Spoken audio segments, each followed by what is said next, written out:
Cet anime isekai va beaucoup trop loin. Yukito Urabe depuis sa plus tendre enfance et est obligé de suivre les préceptes anormaux de la secte créée par son père. Croyant que le dieu tout-puissant Mitami viendra le sauver, Yukito finit par se faire sacrifier au cours d'un rituel pour devenir le nouveau chef du culte de son père. Mais lorsque le garçon se noie pendant le rituel, il souhaite à ce qu'il renaît dans un monde sans dieu ni religion. Quelque temps après, il se fait réveiller par une fille qui secouait son champignon magique. Et oui, il se fait réveiller par une fille qui secouait son champignon magique dans un monde complètement différent dépourvu de toute spiritualité. Même les mots comme Dieu, religion et autres n'ont pas de sens. Enfin bref, tout ce qui a trait au spiritisme n'existe pas. Alors Haruharu, la fille qu'il a retrouvée le ramène dans son village.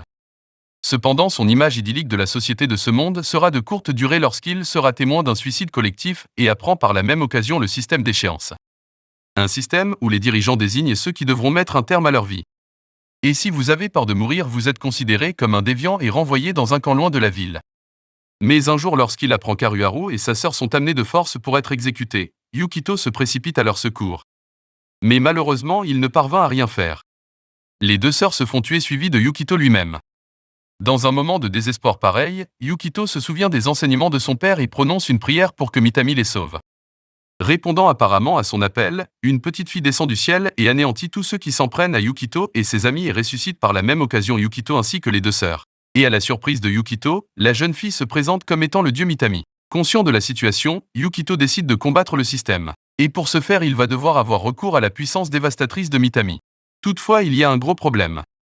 C'est qu'après avoir utilisé toute sa puissance pour secourir Yukito et ses amis, Mitami se retrouve à sèche. Et comme elle n'a pas d'adepte dans ce monde, ses pouvoirs sont devenus tellement faibles.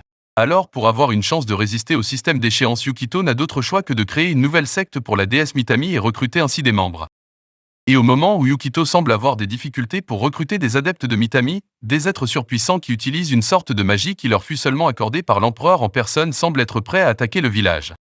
Kaminsky Seiken no Kamisama Katsudo est un anime de 12 épisodes qui parle d'autres mondes et touche pour genre action, fantasy, comédie, drame, ecchi, mystère et romance.